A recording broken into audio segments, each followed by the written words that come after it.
the universe moving forward.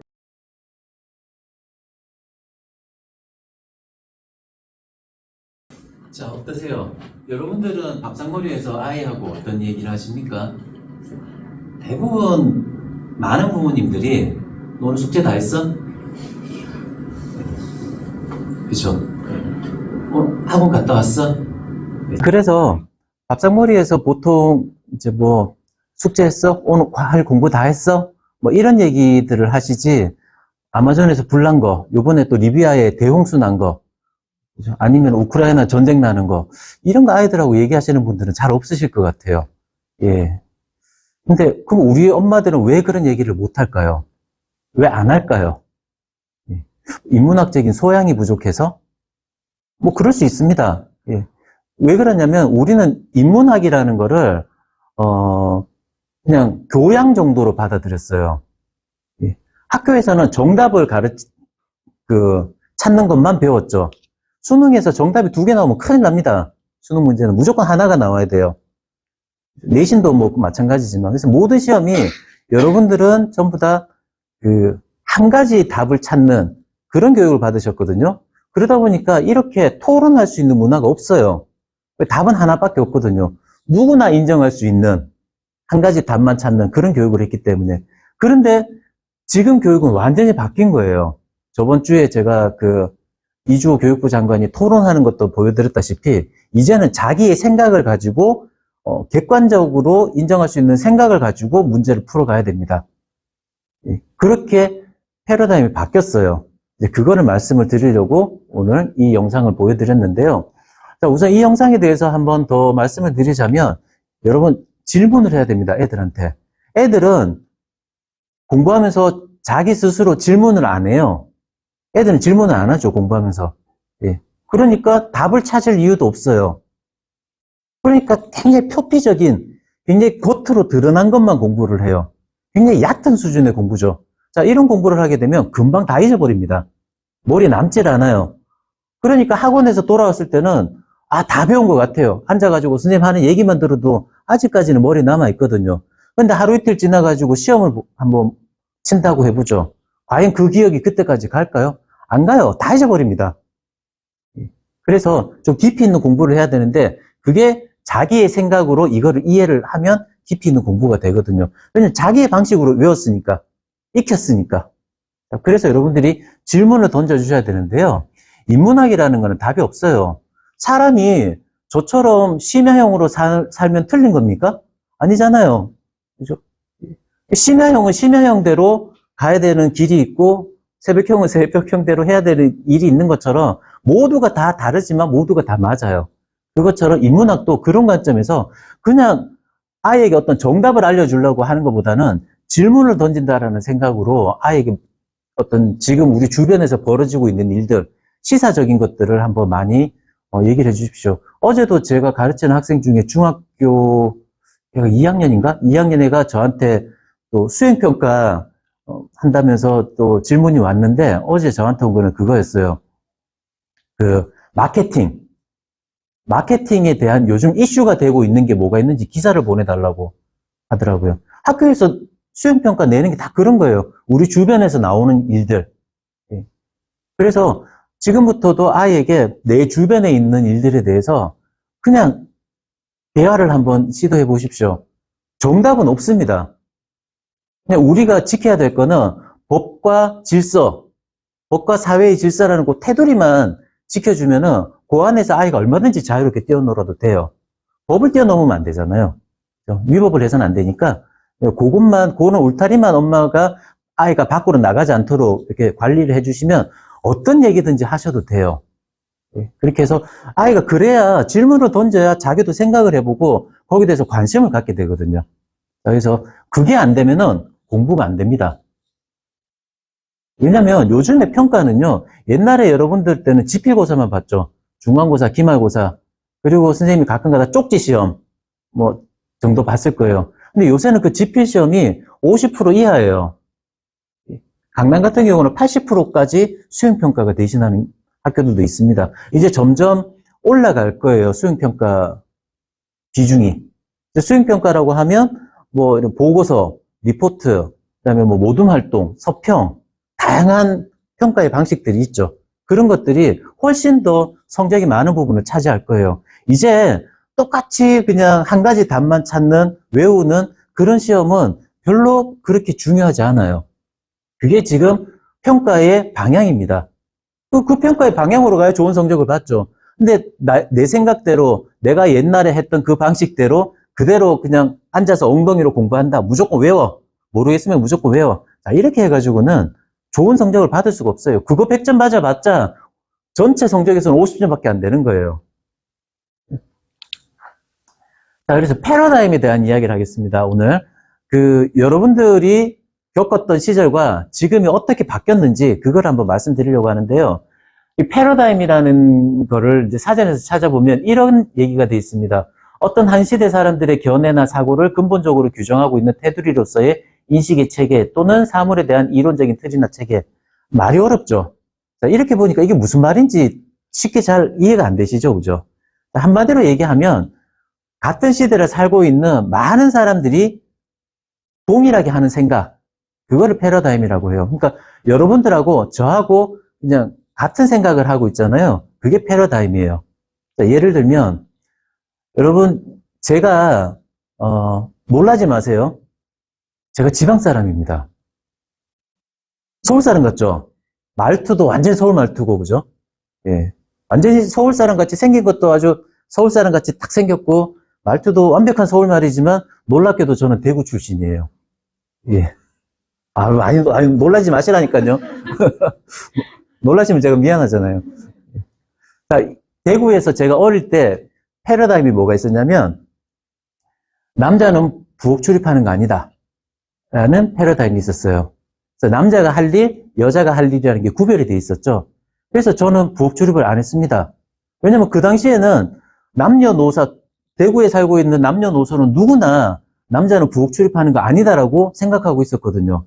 그래서 저 손에 물 한 방울 안 묻히고 귀하게 자랐습니다. 그래서 서울 사람 같이 보일 뿐이죠. 예, 하지만 대구 사람입니다. 그래서 지금 이제 손에 물을 묻히고 살죠. 예, 와이프님을 모시고 이렇게 살고 있는데 그게 패러다임이에요. 예, 근데 지금 그런 패러다임을 들이밀면은 어떻게 될까요? 쫓겨나죠. 예, 쫓겨나든지 밥도 못 얻어먹든지 아마 그럴 겁니다. 그럼 바뀐 패러다임에 적용을 해서 살아야 돼요. 예. 그래서 여러분들에게 이제 패러다임에 대한 이제 이야기를, 학습에 대한 패러다임이 어떻게 바뀌었는지 말씀을 드리려고 하는데요. 이게 이제 교과서가 옛날에 이런 그림이었거든요. 애들이 여기다 이제 색칠을 했죠. 예. 색칠해서 똑같은 그림인데 이렇게 바뀌었어요. 예. 같은 그림이지만 패러다임이 바뀌었던 것 같아서 제가 재밌어서 한번 가지고 와봤는데요. 이 패러다임이라는 말은 1962년, 그러니까 지금으로부터 한 60년 전에 토마스 쿤이라는 학자가 과학혁명의 구조라는 책에서 처음 이야기를 했습니다. 근데 이 과학혁명의 구조가 우리 왜 이런 책 있죠. 누구나 다 알고 있지만 누구도 다 읽지 않은, 다 읽어보지 않은 그런 책 중에 하나예요. 두껍기도 하고 용어도 좀 어렵습니다. 근데 이제 저희가 그래서 한 달에 한 번씩 독서 아카데미라는 거를 해요. 그래서 그 책에서도 이 책을 한번 다뤘거든요. 그래서 그거는 이제 토론하는 그 독서 모임이 아니라, 저희 김지영 선생님이 저희가 다음에 모시고 올 건데, 김지영 선생님이 운영을 하시는데, 책을 설명을 해드리고, 이 책에서 우리 아이의 학습과 연관해서 어떤 아이디어를 얻을 수 있는지, 거기에 대한 이제 이야기들을 전해주는 그런 모임입니다. 10월 달에는 이제, 구토라고, 누구죠? 철학자. 그 사람이, 샤르트르의 구토, 실존주의에 대한 이야기를 할 건데, 그게 아이들이 이제 중학교, 고등학교 올라가게 되면 굉장히 어려워하는 부분이에요. 실존주의에 대해서. 그거를 어떻게 아이들에게 설명해 줄 것인가에 대해서 이제 말씀드릴 건데요. 아무튼, 이 과학혁명의 구조도 한번 다뤘는데, 누구도 다 읽어본 사람은 아마 거의 없을 거예요. 자, 이 책의 내용을 한마디로 요약하면 그겁니다. 과학혁명의 패러다임이 바뀐다는 거예요. 바뀌게 되면, 이 패러다임은 서서히 이렇게 올라가는 게 아니라 계단식으로 급격하게 뛴다는 거죠. 근데 급격하게 뛰게 되면 이 과학이 어떻게 혁명적으로 급격하게 발달을 할 수 있었느냐? 패러다임이 바뀌잖아요. 그러면 과학자들이 그래, 이거 맞다 치자. 그리고 그 베이스에서 또 연구를 하는 거예요. 그래서 또 패러다임이 바뀌죠. 새로운 이론이 나오죠. 그러면, 아, 그래, 이 이론이 맞다 치자. 그리고 여기서 또 연구를 하는 거예요. 멘델의 유전학이 새롭게 나왔잖아요. 멘델의 유전학이 나오면, 아, 그래, 유전학 맞다 치자. 그리고 그거를 바탕으로 해서 또 다른 연구를 이어간다는 거죠. 그래서 그 패러다임이 급격하게 변화한다. 이게 이 책 내용이 다입니다. 예, 여러분 지금 아무도 안 읽는 책을 다 읽으신 거예요. 궁금하시면, 이거 도서관이잖아요. 예, 책 한번 빌려서 오늘 한번 읽어보십시오. 거의 이 내용이 줄을 이루고 있고 거의 답니다. 자, 그런데 이분이 얘기했던 것 중에 가장 이제 우리가 눈여겨봐야 되는 거는 패러다임이 서서히 변하는 게 아니라 급격하게 변화한다라는 거예요. 급격하게 변합니다. 그러니까 예를 들면 이런 거죠. 우리가 그러니까 어제 버거킹에 갔어요. 버거킹에 가서 주문을 하면 종업원한테 주문을 하죠. 자, 와퍼 하나에 뭐 프렌치 프라이 하나에 세트로 주세요 하고 이제 카드 내밉니다. 근데 하루 지나서 오늘 딱 갔더니 키오스크가 선 거예요. 그러면 주문의 패러다임이 완전히 바뀌죠. 대면으로 하던 것들이 이제 키오스크라는 패러다임으로 바뀐 거예요. 자, 그런데 나는 이제 노인분들이 이런 게 힘든 거죠. 급격하게 바뀐 패러다임을 못 따라갑니다. 그래서 디지털 그 격차가 자꾸 이제 벌어지게 되는 거죠. 예. 그래서 이런 패러다임이 지금 B로 바뀌었는데 나는 아직도 패러다임 A에 있다. 자, 이러면은 이 바뀐 패러다임에서 생활하기가 힘든 거죠. 아까 말씀드린 것처럼 남자는 손에 물 묻히면 안 된다. 예. 자, 이런 패러다임을 갖고 있으면 어떻게 됩니까? 완전 꼰대죠. 예. 예, 완전 집에서 이제 밥 끓여 먹고 살기 힘듭니다. 바뀌어야 됩니다. 근데 이렇게 급격하게 바뀐 패러다임을 우리가 못 쫓아가면 안 된다는 거예요. 지금 교육이 여러분들이 이런 패러다임에서 교육을 받았는데 지금은 이렇게 바뀌어 있는 거예요. 자, 그러면 급격하게 따라가야 됩니다. 근데 아직도 내가 이 패러다임에서 아이에게 엉덩이로 공부해라, 무조건 외워라, 학원만 다니면 된다. 이래가지고는 못 쫓아간다는 거예요. 패러다임이 바뀌었기 때문에. 자, 그럼 이 패러다임이 왜 변화를 하느냐, 현재의 패러다임이 왜 변화를 하는지를 제가 여러분들이 다 아는 사실을 가지고 한번 설명을 드릴게요. 천동설입니다. 천동설 아시죠? 예. 지구를 중심으로 이 태양계가 돌고 있는 거예요. 태양조차도. 자, 이게 프톨레마이오스가 이런 얘기를 했다가 지금으로부터 약 한 500년 전에 르네상스가 시작이 되면서 이제 코페르니쿠스, 갈릴레오인지 갈릴레오인지 되게 헷갈리는데 하여튼 그분이 갈 선생님이 이런 얘기를 했죠. 지동설 얘기를 했습니다. 자, 지금은 우리가 지동설이 패러다임이 맞잖아요. 과학적인 사실이고. 그래서 모든 것을 지동설적인 그 패러다임 하에서 우리는 생각들을 합니다. 그러니까 지금의 이런 패러다임에서 과거의 패러다임을 보게 되면 참 어떻게 저런 생각을 할 수 있을까? 아무리 그때 뭐 종교가 기독교가 지배하는 사회였고 그렇지만 참 저 사람들 참 저런 걸 믿고 어떻게 살았을까? 이런 생각을 할 수가 있지만 이 천동설을 주장했던 사람이 프톨레마이오스라는 사람인데 이 사람이 언제적 사람이냐면요. 고대 그리스 사람이에요. 지금으로부터 2000년 전에 이 얘기를 한 거예요. 천동설을. 그러면 새로운 지동설을 받아들일 때까지 대략 한 1500년 이상 사람들은 천동설이 진짜인지 알고 그 패러다임 하에서 살았습니다. 1500년 동안. 어마어마하게 긴 시간이죠.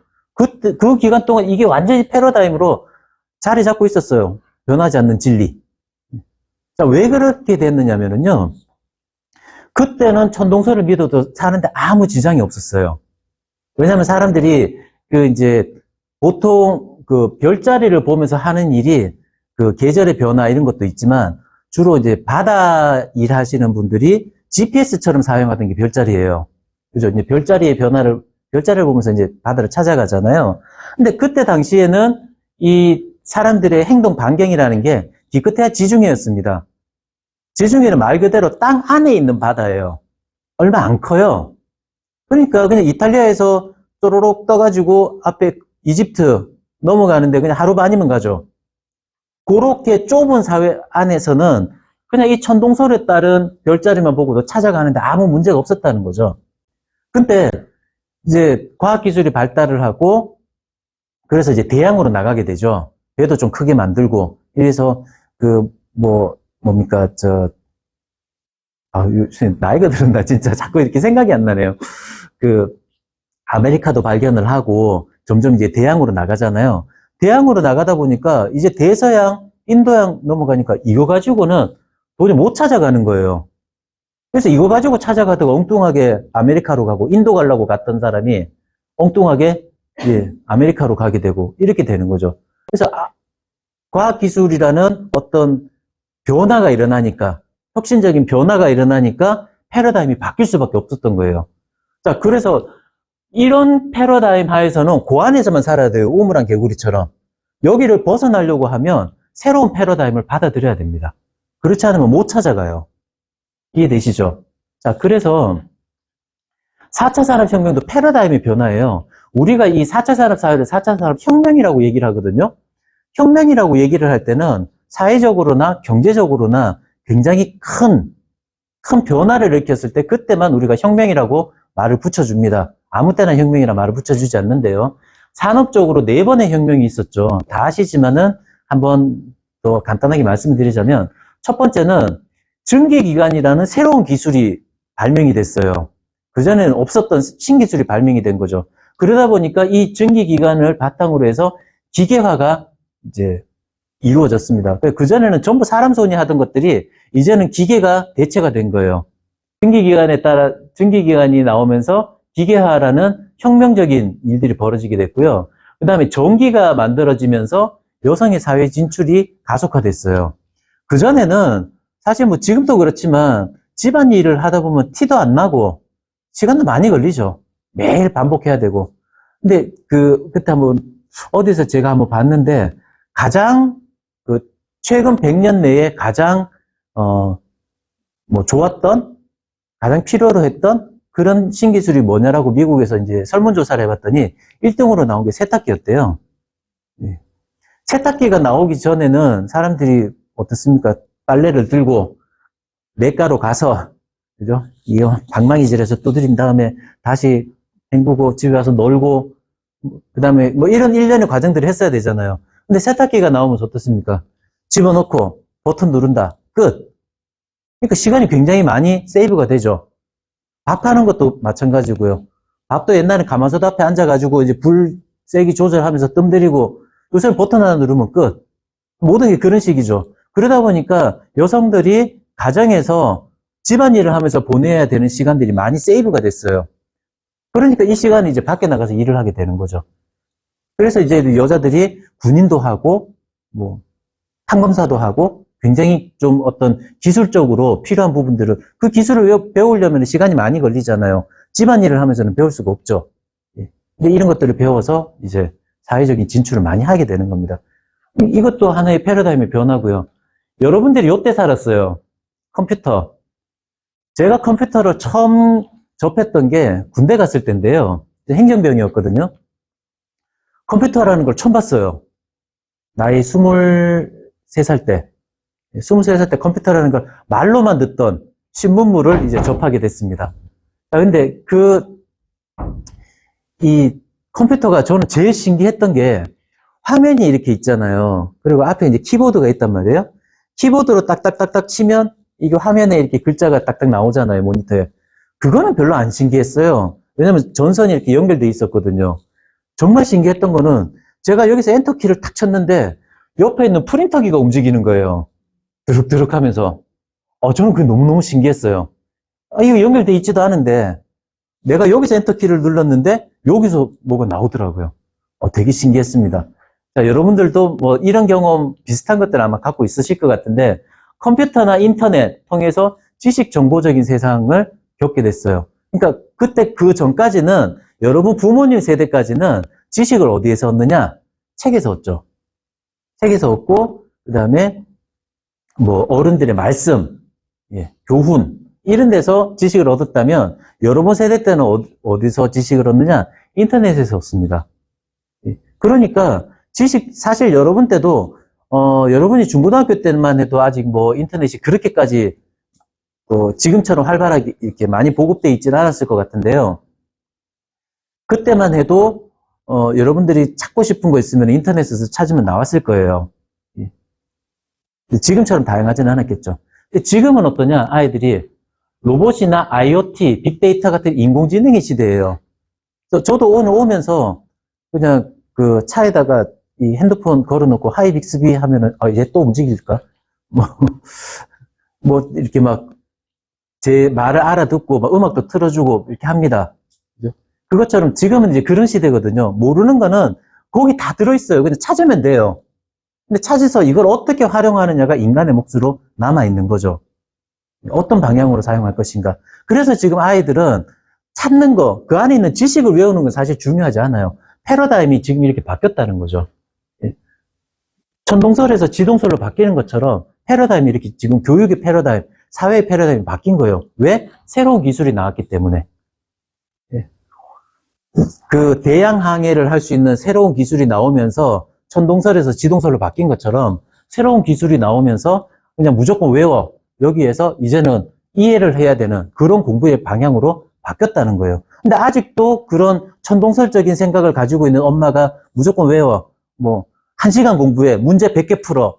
이런 식으로 공부를 하게 되면 지금의 패러다임과 전혀 맞지 않는 거예요. 패러다임 변화 다시 한번 볼게요.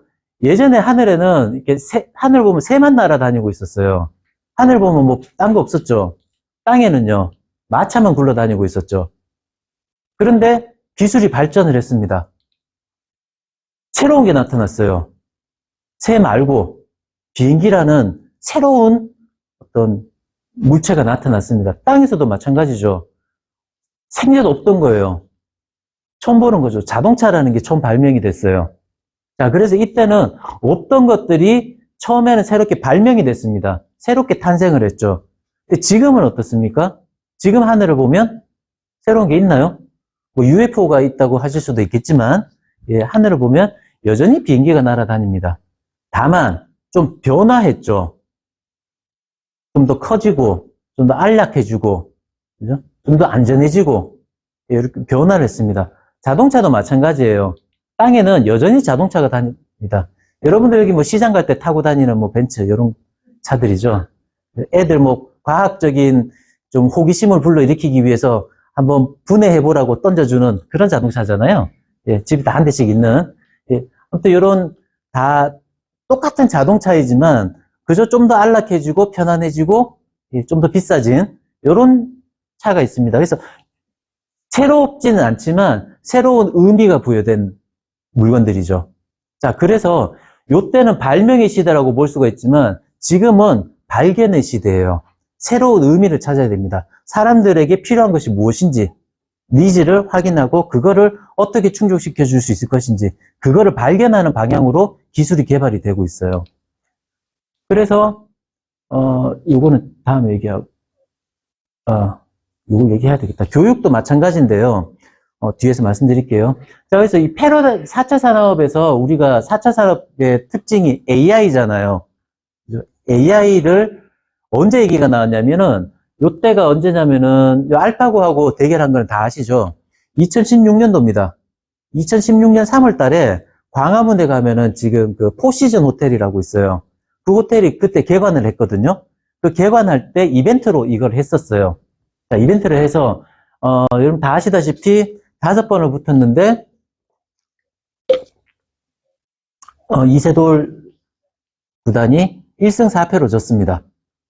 자, 이거를 보면서 사람들이 막 언론이 난리가 났었죠, 그때. 그래서 거의 뭐 디스토피아적인 세상, 그 터미네이터 같은 기계가 인간을 지배하는 세상이 온다, 뭐 이런 식의 그 좀 디스토피아적인 기사들을 마구마구 양산을 했었어요. 자, 왜 그랬을까? 이것 때문에, 이 사람 때문에 그래요, 이 사람 때문에. 이세돌 앞에 앉아있는 이 사람에 대해서 아무도 궁금해하지 않으셨죠? 예. 자, 이 사람이 누구냐면, 이름은 아자황입니다. 황씨 아저씨예요. 아자황이라는 사람인데, 이 사람이, 직업이 뭐냐면요, 이 알파고를 만든 회사가 구글 딥마인드라는 회사거든요. 이 구글 딥마인드의 연구원이에요. 이 사람이. 한마디로, 알파고를 만든 사람이에요. 뭐 혼자 만들지는 않았겠지만 알파고를 만들었던 연구원입니다. 근데 이 알파고를 만든 창조주가 여기 앉아갖고 하는 짓이 뭐냐? 알파고가 시키는 대로 해요. 인간인 이세돌은 자기가 판단해서 돌을 놓습니다. 맞든 틀리든. 근데 이 사람은요, 자기의 판단대로 돌을 놓을 수가 없어요. 여기 화면에 이제 이세돌이 돌을 딱 놓으면 여기 마우스 있잖아요. 마우스로 이세돌이 어디 돌랐다는 거를 화면에다 입력을 시켜줘요. 그럼 알파고가 계산을 해가지고 자기가 다음에 놓을 돌을 여기 화면에 표시를 해주면 이 아자황은 그거 그대로 바둑 판에다가 넣어야 되는 거예요. 그러니까 인공지능을 만든 인공지능이 시키는 대로 해야 된다. 자, 이게 디스토피아적인 그 암울하고 우울한 미래가 인간의 미래가 되는 거죠. 그래서 이제 난리가 났었습니다. 근데 실제로 지금 그렇게 흘러가고 있나요? 뭐 물론 6년밖에 안 지났지만 아니죠. 아닌 이유가 있죠. 왜냐하면 이런 패러다임이 맞다 치고 패러다임이 일단 AI라는 게 인간의 어떤 암기력, 인간보다 더 뛰어나다는 거는 인정하고 그걸로 바탕으로 해서 지금 새로운 게 계속 나오는 거예요. 패러다임의 변화, 과학구조의 혁명, 이게 되고 있는 거죠. 자, 그래서 진로 목표를 한번 볼까요? 여러분 때는 이런 진로 목표를 갖고 있었어요. 엄마가 그런 얘기 하죠. 너 공부 열심히 해서 좋은 학교만 들어가. 그러면은 뭐 남자도 좋은 남자 만나고 직장도 좋은 직장 다니고 아주 꽃길만 걸을 거야. 자, 그렇게 해서 여러분 열심히 공부해서 다 좋은 학교 들어가셨잖아요. 그래서 지금 다 좋은 배우자들 만나셨죠? 그래서 좋은 아이를 놓고 키우고 계신데요. 자, 그래서 1등급을 해서 좋은 대학을 갔습니다. 자, 그런데 지금 뭐 서울대를 갔다. 번듯한 직업으로 연결이 잘 되나요? 잘 안 됩니다. 이제는 옛날에는 그 입시의 패러다임이 서울대, 뭐 연고대, 그다음에 서강대, 뭐 성균관대 이런 식으로 학교별로 서열이 쫙 졌죠. 근데 지금은 그룹이 돼 있어요. 스카이, 서성한, 중경외시 뭐 이런 식으로 동건홍 이런 식으로 그룹이 돼 있어요. 근데 그 그룹 간의 서열도 좀 애매하게 이렇게 많이 겹쳐져 있습니다. 그래서 실제로 제가 가르쳤던 학생 중에는 중앙대를 떨어진 아이가 서울대를 간 애도 있어요. 전형이 워낙 다양하거든요. 전형이 한 1,500개인가 될 겁니다. 저 정확하게 모르겠는데 굉장히 많아요. 예, 그래서 그 전형대로 하다 보면은 중앙대 떨어진 아이가 서울대로 갈 수가 있습니다. 물론 뭐 자주 그런 일이 벌어지는 건 아닙니다만은 아무튼 1등급을 받아가지고 좋은 대학을 갈 수는 있어요. 지금도. 그런데 좋은 대학을 나왔다고 해서 이게 번듯한 직업으로 연결이 되느냐? 이거는 과거와는 많이 좀 다르죠. 예. 그러니까 번듯한 직업으로 연결이 안 되면 원하는 삶을 살기도 좀 힘들어집니다. 비근한 예를 한번 보여드릴게요. 이게 한 10년 전쯤에 나왔던 그 기사에서 제가 뽑아왔는데요. 22년 차이의 취업준비생을 비교해봤습니다. 두 사람이 똑같이 다 서울대 도고동문과를 나왔대요. 자, 그러니까 공부를 잘했으니까 서울대 동문과 갔겠죠. 1등급 받았으니까 좋은 대학 간 거 여기까지는 맞아요. 근데 보면 92년도에 졸업한 이 씨는 학점도 형편없고요. 이 김 씨에 비해서 2.7대 3.64 어학 점수 없습니다. 근데 이 사람은 김 씨는 뭐 동문과인데 영어를 이렇게 잘해요. 도구도 잘하겠지만 영어도 이렇게 잘합니다. 근데 자격증도 운전면허증 보통 있대요. 운전면허증이 무슨 자격증이에요. 신분증이지. 예? 근데 이 사람을 보세요. 동문과인데 한국사에, 한자에, 컴퓨터에 붕붕 날라다니죠. 스펙 끝내줍니다. 그다음 기타 경력은 없어요. 아무것도. 근데 이 사람은 독일에 교환학생도 갔다 오고 뭐 교육봉사도 하고 다 했는데 결과는 어떠냐? 자, 이 사람은 입사 추천 받아서 대기업 건설사 합격을 했어요. 이 사람은 다 떨어졌습니다. 모든 스펙이 다 좋아요. 모든 스펙이 다 좋은데 결과는 이 번듯한 직업으로 연결이 안 되고 있죠. 자, 이게 왜 이런 일이 벌어졌을까? 저도 제가 어떻게 보면 이분보다는 좀 늦게 졸업을 했지만 이 세대인데 제가 졸업할 때 저도 취업을 4군데 했었어요. 전 그때 한참 이제 저는 졸업하자마자 결혼한다고 날을 잡아놨었기 때문에 상견례도 하고 뭐 이래서 날을 잡아놨었기 때문에 연애하고 다니느라고 사실 취업 준비를 하나도 안 했거든요. 아니 그렇잖아요. 한참 연애할 때 얼마나 좋습니까? 지금도 좋은데 그때는 얼마나 더 좋았겠어요. 예, 지금도 좋습니다, 저는. 자, 그래서, 그런데도 네 군데나 취업을 했었어요, 대기업으로. 예, 뭐, 국민은행, 또 대우전자 없어졌죠? 예, 그 다음에, 또 어디 있더라? 또 뭐 하여튼 네 군데를 했었는데, 지금은 힘들죠. 자, 왜 그러냐면은, 일단 경제성장률이, 과거에는, 이때는 경제성장률이 한 10%, 고도성장기였죠. 지금은요, 2%도 안 됩니다.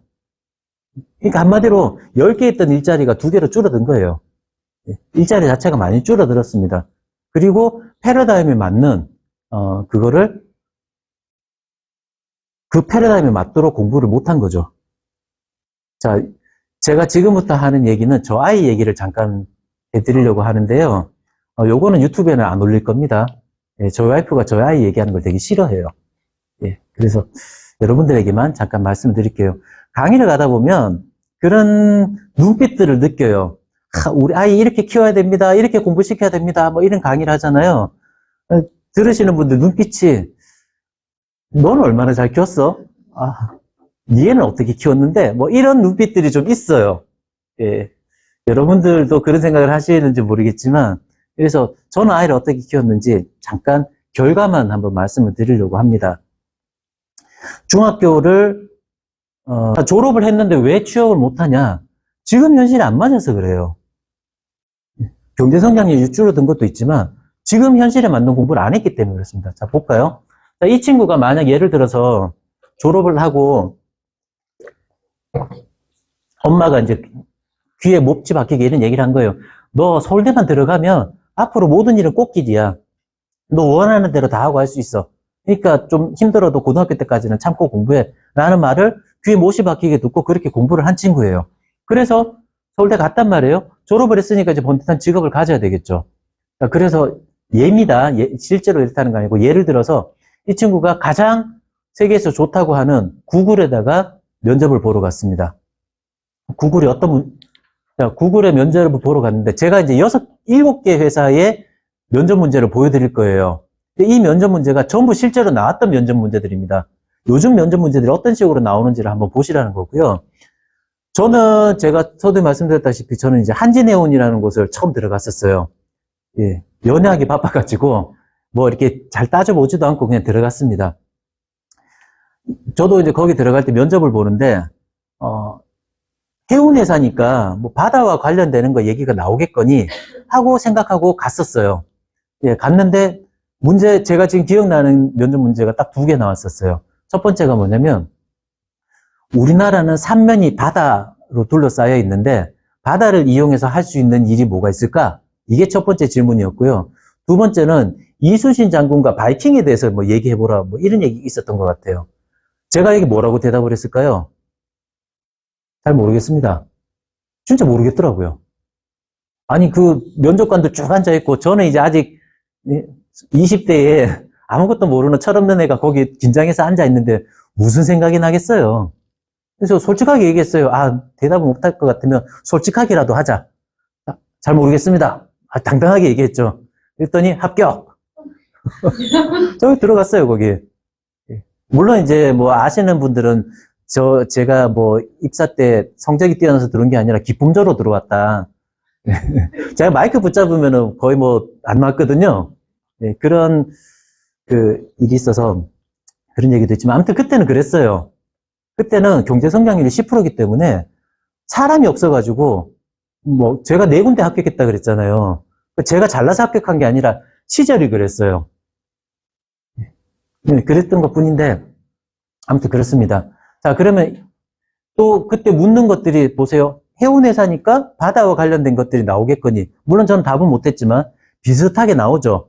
자, 이 친구도 마찬가지예요. 구글에 갔더니 구글에 이제 면접 시험을 보러 가니까 구글에 뭐 하는 회사지? 찾아볼 거 아니에요. 구글은 IT 회사예요. 그래서 뭐 여러 가지 IT와 관련되는 뭐 요새로 따지자면 챗GPT 같은 것도 공부하고 여러 가지 공부해서 대답하려고 갔을 거예요. 자, 구글에서 어떤 문제가 나왔을까요? 당신의 8살 된 조카에게 데이터베이스에 관해서 3개의 문장으로 설명해 보세요. 자, 이런 문제 딱 받으면 뭐부터 생각이 납니까? 나 조카 없는데. 내 조카 나보다 나이 많은데. 이러면 이제 뭐 면접 처음부터 꼬이는 겁니다. 그 대답을 못하니까 다른 면접관이 질문을 합니다. 또 전 세계 피아노 조율사는 몇 명입니까? 이거는 삼익 피아노 이런 데서 나와야 되는 문제 아니에요? 왜 구글이 왜 피아노 조율사가 몇 명인지가 궁금할까요? 또 여기서 대답을 못하니까 또 이런 거 물어요. 세계에서 제일 큰 비행기가 A380 비행기입니다. 거기에 탁구공을 집어넣으면 몇 개나 들어갈까요? 어떤 사람이 그 비행기 안에다 탁구공을 집어넣겠어요? 근데 그런 거를 물어요. 대답을 하나도 못하죠. 그럼 자기가 생각했던 거하고 전혀 다른 질문이 나오니까. 그러니까 대답을 못합니다. 왜 떨어졌어요? 자, 그래서 이 김 씨가 내가 공부를 좀 더 해야 되겠다. 그래서 해외에 캠브리지로 유학을 가기로 했습니다. 왜 캠브리지로 갔느냐? 제가 여러분에게 보여드릴 이 면접 문제가 제가 사실은 하버드나 이런 거를 좀 찾고 싶었는데 거기 면접 문제를 못 찾았어요. 캠브리지 것만 찾았기 때문에 캠브리지로 유학 간 걸로 하겠습니다. 캠브리지로 갔습니다. 그래서 캠브리지에서 면접을 보려고 하니까 또 이제 뭐 캠브리지 역사 뭐 이런 것도 찾아봤을 거 아니에요. 뭐 영국의 수상을 몇 명을 배출했고 그죠? 뭐 이런 것도 찾아봤을 거 아니에요. 근데 캠브리지에서는 이런 거를 물어요. 국내의 빈곤층과 해외의 빈곤층 가운데 어느 쪽을 돕는 게 더 중요하냐? 이건 월드 비전에서 물어야 되는 거 아니에요? 근데 이런 걸 묻는 거예요. 정의가 무엇인지 알기 위해서 불의를 경험할 필요가 있느냐? 한 번도 생각해 본 적이 없죠. 학교에서 이런 거 가르쳐 준 적이 없으니까. 한 번도 생각해 본 적이 없어요. 입도 뻥끗 못하고 떨어집니다. 자, 그래서, 내가 좀 서양은 안 맞는 것 같아. 치즈도 입에 안 맞고, 음식이 좀 비슷한 동양으로 가자. 그래서 일본으로 가기로 결정을 했습니다. 자, 우리는 일본을 좀 우습게 보지만 전 세계에서 일본을 우습게 보는 나라는 우리나라밖에 없다 그러더라고요. 쪽발이라 그러고. 아무튼 일본은 어쨌든 강대국이고요. 그 일본에서 가장 좋은 회사 중에 하나가 우리나라로 따지면 네이버 같은 회사가 있죠. 야후재팬이라고 있습니다. 그 야후재팬에 가서 면접을 봅니다. 야후재팬에서는 이런 거를 물어요. 조금 복잡합니다. 롱 헤어스타일이 유행을 하면 땡땡땡땡 4개의 단계를 거쳐서 소고기 덮밥이 98엔, 우리로 따지면 지금 한 900원 정도 되겠죠, 환율이. 뚝 떨어진대요, 소고기 덮밥 가격이. 자, 이 4단계 이유를 얘기하래요. 여러분, 뭐라도 이렇게 떠오르는 게 있으세요? 지금 면접이라고 생각하면? 뭐라도, 하나라도 떠오르는 게 있습니까? 잘 없으실 거예요. 저는 근데 이거를 지금 제가 이제 강의 나가는 중학교에 가가지고 중학교 1학년 애들한테 이걸 한번 물어봤어요. 자, 우리 때 만약에 선생님이 와서 이런 걸 물었으면 애들 조용하죠. 아무 말 안 하고 그냥 밑에만 봅니다. 선생님하고 눈 마주치면 시킬까 싶어서 이러고 있을 텐데 요즘 중학교 애들요 서로 손들어요. 저요. 맞고 안 맞고는 중요하지 않아요. 얘들은 막 어떻게든 자기 거를 발표를 막 합니다. 그러면 그럴듯한 것도 있고 아닌 것도 있고 막 그래요. 자, 그 중에 하나를 소개를 해드리자면 첫 번째 롱 헤어스타일이 유행을 하면 머리가 이렇게 길어질 거 아니에요. 자, 첫 번째 단계로 드라이기를 많이 써요. 머리를 말려야 되니까. 그럼 사용 시간이 좀 길어지겠죠. 자, 그러면은 열풍이 많이 나오니까 지구 온난화가 된대요. 그러면 풀이 많이 자란대요. 그러니까 소가 많이 먹으니까 소가 많이 늘어나는 거예요. 그러니까 소고기 값이 떨어진다. 어떻습니까? 말 되죠? 그죠? 이게 롱헤어 스타일이 유행해갖고 소고기 덮밥이 떨어진다는 거는 가정이에요. 있을 수도 있고 없을 수도 있는 건데, 문제는 이게 중요한 거죠. 자, 그럼 이 사람들의 묻는 거는 사실 캠브리지가 빈곤층에 대해서 뭐가 궁금하겠어요? 야후재팬이 소고기 덮밥이 뭐가 궁금하겠어요? 이건 그냥 소재예요. 소재일 뿐이고 네 생각을 얘기해봐. 넌 얼마나 논리적이냐? 어떤 문제가 나왔을 때 넌 어떻게 접근할래? 이거를 묻는 겁니다. 전부 다. 패러다임이 이렇게 바뀐 거예요. 앞서 말씀드린 서울대 동문과를 나와서 성적이 막 토익이 그만큼 좋고 자격증 이렇게 많고 해도 자기가 생각을 갖고 있지 못하면 이런 문제 해결력을 갖고 있지 못하면 취업이 안 되는 겁니다. 자, 근데 이게 해외만 그럴까요? 이김 씨가 결국은 야후도 떨어졌죠. 그래서 한국으로 돌아옵니다. 돌아와서 우리나라에서 제일 좋은 회사 삼성전자에 지원을 했어요. 자, 그랬더니 삼성전자 우리나라 회사잖아요. 자, 우리의 기대를 저버리지 않아요. 객관식이 나옵니다. 어떻게 객관식이 나오느냐? 다음 중 성격이 다른 하나는 자, 1, 2, 3, 4, 5 이렇게 나옵니다. 자, 객관식의 형태는 땄지만 객관식은 아니죠. 그죠? 여기 정답이 없어요. 정답이 없고 1번을 해도 되고 5번을 해도 되고 아무 상관없습니다. 단 확실한 근거를 들어야 돼요. 내가 왜 1번을 답이라고 생각하는지, 왜 3번을 답이라고 생각하는지 거기에 대한 논리적이고 객관적인 근거를 내놔야 돼요. 그게 없으면 틀려요. 이게 아무거나 찍는다고 해서 뭐 맞는 5개 중에 하나니까 뭐 정답률 20% 그런 문제가 아닌 거죠. 자, 또 떨어집니다. 그래서 저녁에 친구 만나서 물어봤더니 이 친구는 현대자동차를 떨어졌대요. 현대자동차 왜 떨어졌는데 뭐라고 나왔는데 이렇게 나왔대요. 몽골과 로마 제국의 성장 과정과 이를 통해 현대차가 얻을 수 있는 시사점. 우리나라 위인 가운데서 시대적 상황 때문에 역사적으로 저평가된 인물을 소설하시오. 이런 얘기가 나왔대요. 아니 현대자동차가 몽골과 로마 제국이 왜 궁금해요? 하나도 안 궁금해요. 다만 이런 소재를 통해서 네가 어떻게 생각하는지, 너네 문제를 어떤 식으로 접근해서 논리적으로 해결할 건지 그거를 보겠다는 겁니다. 그랬더니 옆에 있던 사람이 그래요. 저도 떨어졌어요. 샴푸 만드는 LG생활건강이 영조와 정조에 대해서 묻고요. 엔진 만드는 두산이 시각장애인에 대한 문제를 묻더래요.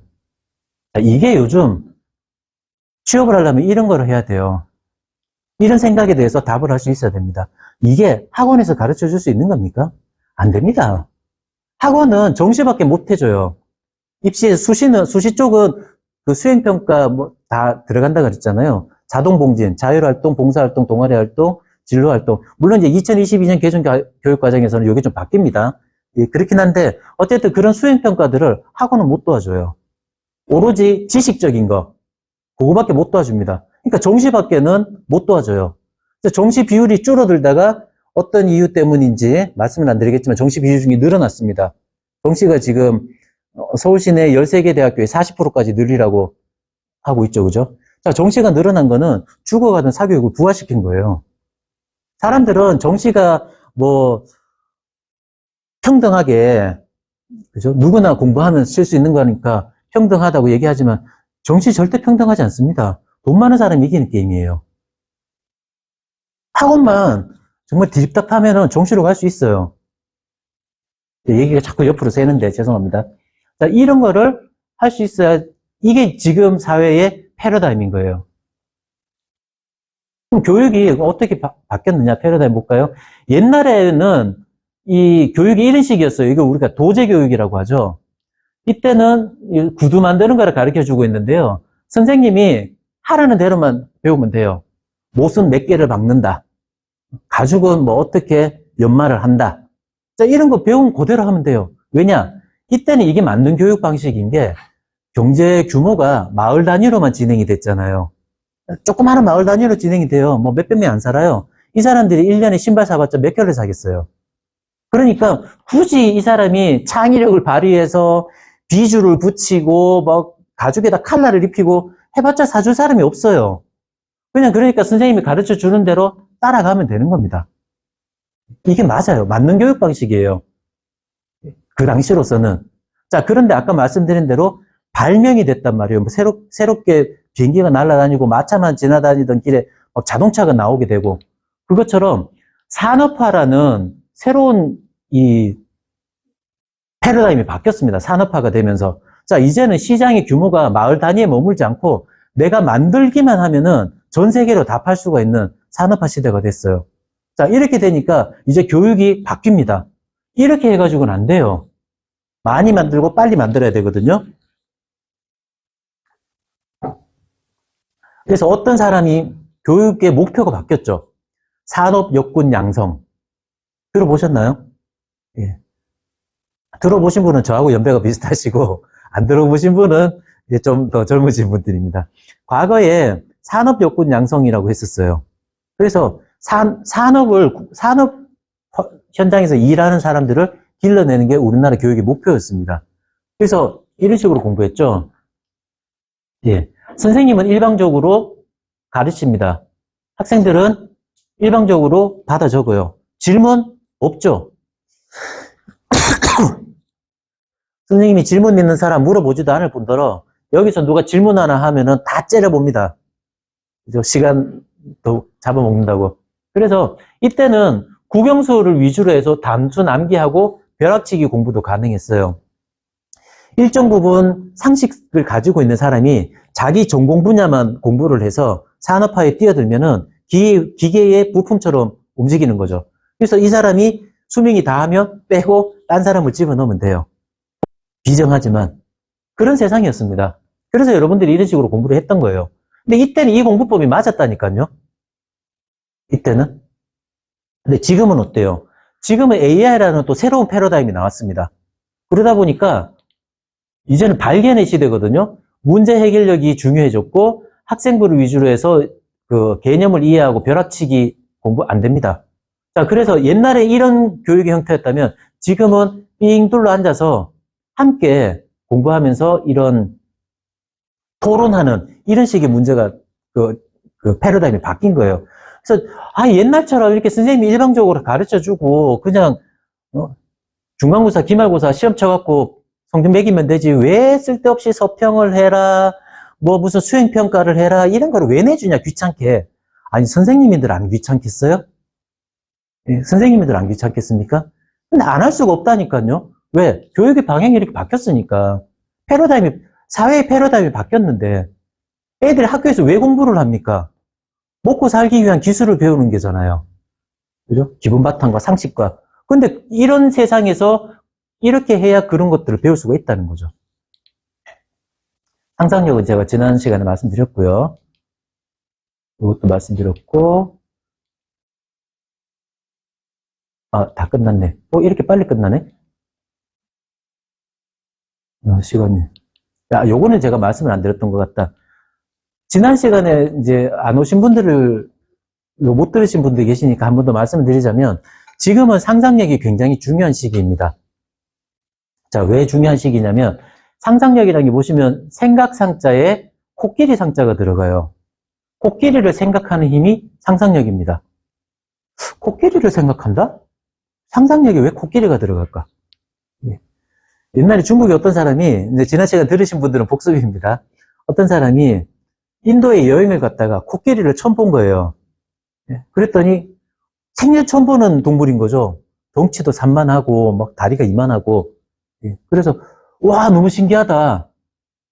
마을로 돌아왔습니다. 그래서 마을 사람들에게 자기가 본 거를 이렇게 설명을 하죠. 야, 내가 인도에 갔다가 코끼리라는 걸 봤는데, 막 다리가 이만하고, 과자를 주면 코로 봤지요. 뭐 이런 얘기를 해요. 그러니까 동네 사람들이 반응이 어떨까요? 뻥치시네. 야, 세상에 그런 동물이 어딨어? 우리 소만 해도 저렇게 큰데 저 소보다 더 큰 동물이 있다고? 웃기지 마. 자, 이렇게 되니까 이 사람은 너무 억울한 거예요. 나 분명히 보고 왔는데. 그래서 인도에 갑니다. 내가 직접 코끼리를 데리고 가서 너에게 보여주겠다. 자, 그렇게 갔는데 코끼리를 데리고 올 수가 없어요. 데리고 오려면은 데리고 오는 동안에 먹이도 대줘야 되고 아프면 또 관리해 줄 사람도 필요하고 이러니까 코끼리를 못 데리고 오고 그래서 대신 코끼리 뼈를 가지고 옵니다. 코끼리 뼈를 가지고 와서 이렇게 짜맞춰가지고 보여주는 거예요. 자, 이거 봐. 이러니까 사람들이 그렇구나. 뼈를 보니까 진짜 여기 살이 붙으면 이만한 막 이런 드럼통 같은 다리가 되겠고 여기 상아도 있고 여기 코가 이렇게 있겠구나라고 코끼리를 상상할 수가 있게 된 거예요. 자, 그래서 이 상상력에서는 그래서 이 코끼리 상자가 들어가는 건데요. 그렇다면 이 코끼리를 상상하는데 가장 중요한 거는 뭐였느냐? 바로 뼈죠. 뼈가 있었기 때문에 코끼리를 상상할 수 있었잖아요. 마찬가지로 지금 이 상상력을 기르기 위해서는 코끼리 뼈와 같은 공부에 대한 지식이 있어야 돼요. 논리적이고 객관적인 이런 지식이 있어야 이거를 상상할 수가 있습니다. 그래서 우리가 뭐 창의력 그러면은 자꾸 뭔가 새로운 거 이런 거를 생각하시는데요. 기존에 없던 거를 새로 만드는 거는 창조력이에요. 창조력. 없는 거를 새로 만드는 거고 창의력이라는 거는 말 그대로 새로운 의미를 만드는 게 창조력입니다. 그래서 왜 이런 공부를 하느냐, 왜 이게 창조력이 필요하냐면은 문제 해결을 하기 위해서는 창의력이 필요한데요. 다음 시간에 한번 보여드릴 테지만, 우리가 코로나 때문에 상당히 저번에 말씀드렸나요? 제가 덴마크에서 위드 코로나를 하기 위한 말씀 안 드렸어요? 예. 한번 말씀드리겠지만, 위드 코로나를 하려고 합니다. 위드 코로나를 하려고 하면, 우리가 흔히 생각할 때 위드 코로나를 하려면 뭐 언제 이거를 풀어야 될지, 왜 사회적 거리두기 있잖아요. 이거 언제까지 갖고 가야 될지, 그 다음에 이 격리를 풀었을 때의 어떤 뭐 예상되는 문제라든지 이런 것들을 가지고 회의를 하는 위원회가 만들어지거든요. 자, 근데 그 위원회에 어떤 사람들이 참여를 할까? 예. 대표적으로 공무원들 참여합니다. 행정적으로 뒷받침해줘야 되니까. 예. 우리가 흔히 생각할 때는 뭐 약사라든지 의사라든지 아니면 보건 전문가 이런 사람들이 참여할 것 같잖아요. 물론 이 사람들 참여해요. 참여는 하지만 이 사람들 뿐만이 아닙니다. 수학자, 커뮤니케이션 학자, 정치학자, 경제학자 이런 사람들이 다 참여를 해서 자기의 전공 분야에서 그러면 이런 어떤 내용들을 어떻게 사람들에게 사회적인 안정을 갖추고 하게 할 거냐를 다 의논하는 거죠. 그래서 지금 이런 식의 공부가 필요한 건데, 자, 이 사람은 보건학자예요. 자, 이 사람은 의사고 약사. 요 셋만 가지고 할 게 아니라 커뮤니케이션, 정치, 뭐 수학자 이런 사람들이 다 모여가지고 자기의 이야기들을 이제 늘어놓는 거죠. 자, 예를 들어서 다른 얘기를 한번 해볼게요. 요 얘기까지만 하고 오늘 끝을 내도록 하겠습니다. 제가 오늘 지금 자율주행 자동차라고 들어보셨죠? 자율주행 자동차가 5단계까지 있대요. 레벨 5까지 있는데 지금 여러분들이 타고 다니는 자동차는 2단계입니다. 예, 2단계까지 있어서 고속도로 다닐 때 손가락만 올려놓고 있는 거죠. 그죠? 그러면 자동차가 운전은 하지만 인간이 개입은 해야 됩니다. 자, 근데 이제 조만간에 현대자동차에서 3단계 레벨 3를 내놓겠대요. 이거는 사람이 이제 개입을 안 해요. 자동차가 알아서 운전을 합니다. 예. 그다음에 이제 뭐 4단계, 5단계는 뭐 어떻게 될지 모르겠습니다. 자, 이제 3단계가 눈앞에 왔어요. 자, 그렇게 되면 5단계까지 가더라도 마찬가지지만 이제 자율주행 자동차는 사람이 말만 하면 돼요.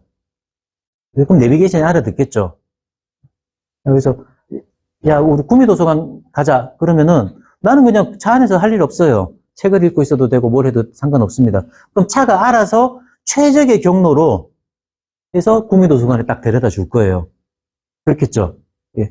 자, 그렇게 되면 새로운 문제들이 발생을 합니다. 자, 첫 번째, 사고가 났다. 누가 책임져야 될까요? 운전자가 책임져야 될까요? 운전자 운전 안 했잖아요. 지금은 운전자가 운전을 하니까 사고가 나면 운전자가 책임을 집니다. 레벨 2 단계에서는 사람이 어쨌든 개입을 해야 되기 때문에 위기 상황에 사람이 책임을 집니다. 근데 사람이 개입하지 않는 단계 3단계 이상에서는 누가 책임져야 될까요?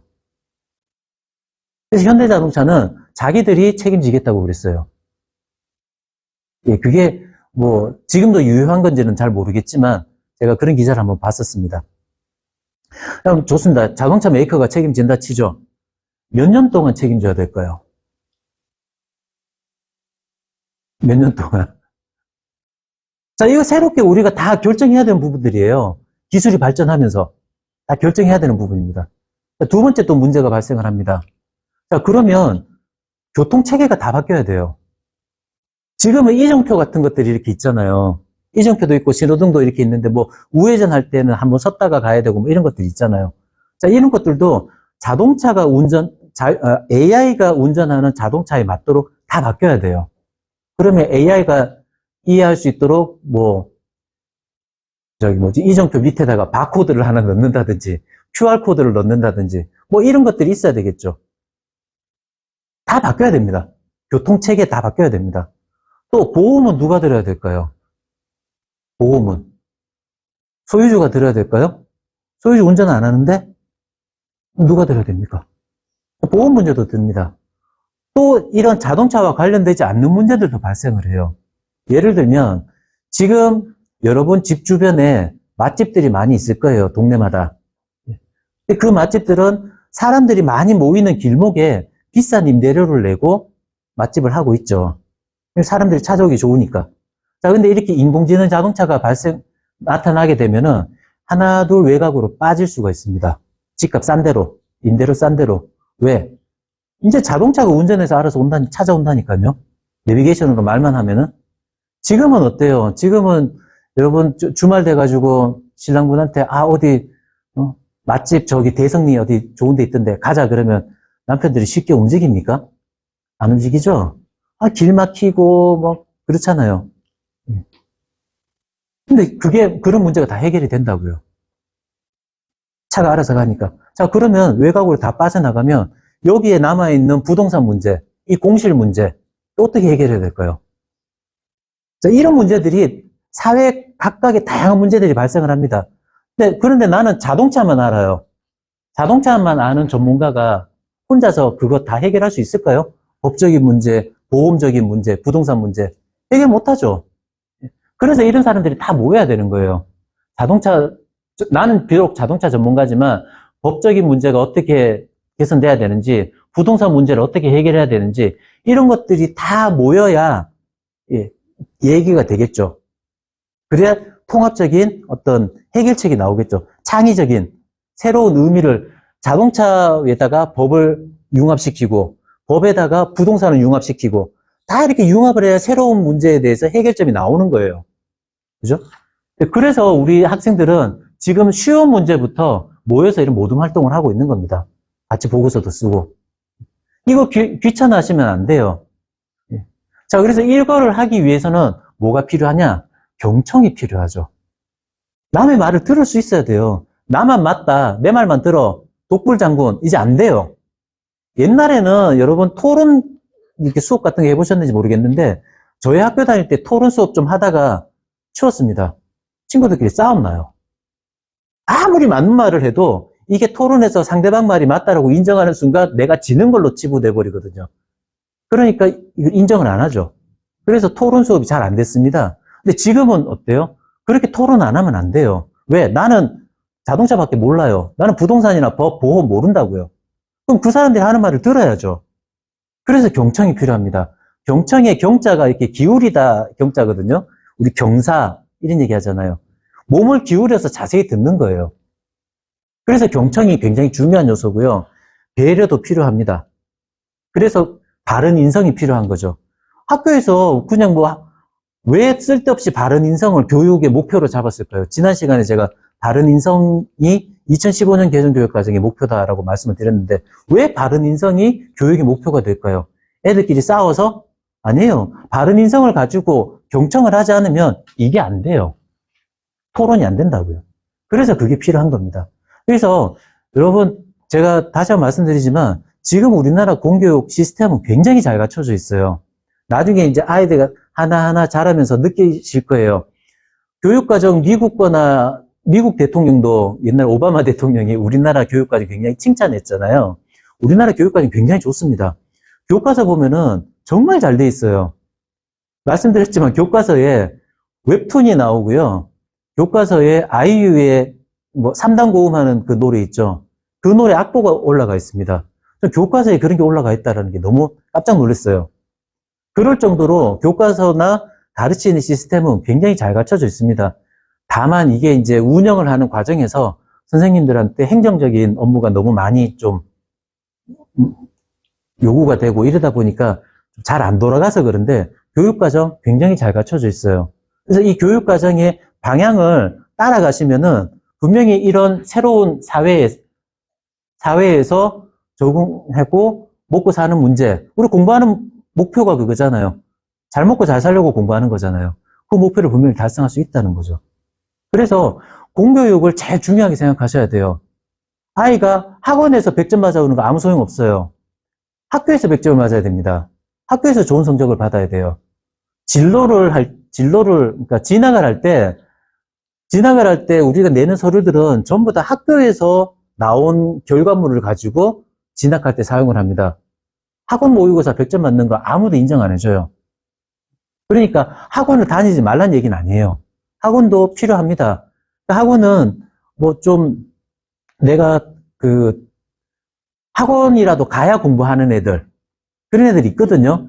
그러니까 혼자는 공부 못하고 여럿이 모여야 공부하는 그런 애들도 있어요. 그런 애들은 학원이라도 가야 돼요. 보내지, 뭐 학원은 전부 다 나빠, 사교육 다 나쁘니까 때려쳐야 돼. 이거 절대 아닙니다.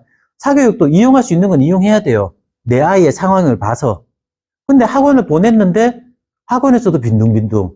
뭐 학원에서 돌아와서 뭐 물어보면은 아 몰라 이러면서 그냥 휙 들어가 버리고. 이런 애들은 학원 보내는 거는 돈 버리는 거예요. 제가 서두에 저희 선배 이야기를 했잖아요. 제가 그 선배한테 그 얘기 했어요. 형님 재벌입니까? 재벌 아니잖아요. 그러면 아이한테 좋다는 교육을 전부 다 시킬 수가 없어요. 그럼 돈은 우리가 한정이 있단 말이에요. 누가 조금 더 많고 조금 적고 이 차이일 뿐이지 돈은 내가 쓸 수 있는 돈이 한정돼 있어요. 그러면 쓸 수 있는 데 써야 돼요. 써야 되는데 써야 된다고요. 쓸데없는 데다가 써버리게 되면 진짜 써야 될 때는 돈이 없어서 못 써요. 부모님 이거를 잘 판단을 하셔야 됩니다. 그래서 지금 초등학교 때는요, 한 1, 2학년, 3, 4학년 별 차이 없습니다. 여기에 큰 돈 드릴 건 없고 초등학교 때는 공부가 두렵지 않게끔만 만들어 주시면 돼요. 근데 이제 3학년, 4학년 되면 이때부터 슬슬 이제 학습의 격차가 조금씩 보일 거예요. 그러면 부모님도 불안해집니다. 야, 지금도 이렇게 벌어지고 있는데 이렇게 벌어진 격차가 앞으로 점점 더 크게 벌어지는 거 아닌가? 걱정이 돼서 뭐 과외를 붙이든지 학원을 붙이든지 할 수가 있을 거예요. 근데 앞서 말씀드린 것처럼 학원이나 과외는 지식만 가르쳐 주는 거거든요. 그렇기 때문에 그걸 하지 말라는 건 아니지만 잘 아시고 보내셔야 된다는 거죠. 그래서 지식만 가르쳐 주는 데기 때문에 여기서는 아이가 이런 패러다임에 맞는 공부는 할 수가 없어요. 그래서 그때 돈을 집중적으로 쓰게 되면은요, 정작 돈이 필요한 거는 한 중고등학교 가서입니다. 그때 정말 고등학교 한 2학년 그때 학원에 바짝 보내는 것도 방법일 수가 있어요. 근데 초등학교 때 돈 다 써버리잖아요. 그러면서 애는 공부에 질려버리잖아요. 그러면 고등학교 가가지고 돈이 없어서도 못 보내고 돈이 있어서 보내도 효과가 안 나옵니다. 그러니까 발달 단계, 그 다음에 우리 아이의 어떤 특징에 따라서 어떻게 공부할 건지 그거를 여러분들이 잘 판단을 해주셔야 돼요. 그렇지 않고 옆집에서 뭐 어디 학원 보내더라, 어느 학원이 잘 가르친다더라. 학원이 잘 가르치는 건 없어요. 그 학원이 내 아이하고 성향이 맞다 뿐이지 맞느냐 안 맞느냐 그 차이인 거지 학원이 잘 가르쳐 주는 건 없습니다. 자, 그래서 오늘은 여기까지 말씀드리고요. 결론은 그겁니다. 내 아이는 왜 공부를 많이 해도 열심히 하는데 성적이 안 나올까요? 자, 패러다임에 맞지 않는 이런 식의 공부를 하기 때문에 그렇습니다. 지금 학교에서 하고 있는 학교 외에 이제 첫 학기 시작되면은 학교에서 이런 알림장 같은데 요번 학기, 요번 과목은 어떻게 진행합니다 하면서 나눠주잖아요. 중학교 때 되면 그거 다 나눠주거든요. 초등학교는 제가 모르겠습니다. 잘 한번 보세요. 갖고 계시면은. 잘 한번 보시면, 아, 이런 방향으로 나가는구나. 이런, 제가 지금 말씀드린 이런 새로운 창의력, 문제 해결력, 이거를 해결하는 방향으로 교육이 나가는구나. 평가도 그렇게 나오겠구나. 하는 거를 아실 수가 있을 겁니다. 그래서 다음 시간에는요, 다음 주가 추석입니다. 예, 추석이라서 뭐 해외 나가시는 분들도 계실 거고, 요즘 패러다임은 막 시골 내려가가지고 전부 치고 그런 패러다임이 아니죠. 예, 패러다임이 바뀌었습니다. 예, 저도 정말 다행으로 생각합니다. 10월 5일 날, 다음 주 쉬고 그 다음 주에 할 거고요. 미리 이제 공지를 드리면 다음 시간에는 제가 김지영 선생님을 모시고 올 거예요. 그래서 제목을 제가 학부모는 처음이라 모르는 것이 많습니다로 붙였는데요. 잠깐 소개해 드리자면 김지영 선생님은 지난 20년 동안 강남 지역에서 학부모님들 초, 중, 고, 대학생까지 다 학습 컨설팅과 학생들 교육을 지금도 하고 계신 분이에요. 20년 동안. 그래서 온갖 유형의 아이들을 다 만나봤고 온갖 유형의 부모님들을 다 만나보고 거기에 대한 컨설팅을 해주고 있는 분입니다. 그래서 여러분들이 궁금해하는 모든 문제 다 그 자리에서, 증문즉답으로 해결을 해드릴 수가 있습니다. 그래서 혹시 뭐, 거기서 그날은 제가 질문을 받을 거예요. 김 선생님이 이제 여러분들에게 간단하게 먼저 말씀해 주실 거 있으면 말씀해 주시고, 여러분들이 질문을 해 주시면, 아이마다 상황이 다 다르잖아요. 그죠? 예를 들면 이런 것도 있을 수 있죠. 저희 집은 단칸방이에요. 그래서 아이가 동생하고 한 방에서 공부를 하고 있는데, 저 공부에 집중이 잘 안 되나 봐요. 어떻게 해야 될까요? 자, 이런 거 어디 가서 해결받겠습니까? 어디 가서 누구한테 의논을 하겠어요? 자, 그날 말씀해 주시면 다 어떻게 하실 수 있는지 그 방법을 다 알려드릴 거고요. 만약에, 우리 집이 단칸방이라는 거를 공개적으로 말하기가 좀 그렇다. 그러면 저한테 개인적으로 톡을 주시든지 문자를 주시면 제가 익명으로, 그날 상황은 말씀 안 하고 그냥 대신 질문을 해서 진행하도록 하겠습니다. 자, 이해되셨죠? 여기까지 질문 많이 해주시고요. 그렇게 하도록 하겠습니다. 혹시 오늘 이제 강의 마치려고 하는데 혹시 질문 있으실까요? 예, 질문은 그럼 다음 시간에 김정쌤한테 해주시는 걸로 하고. 자, 그럼 오늘 여기서 마치도록 하겠습니다. 수고하셨습니다.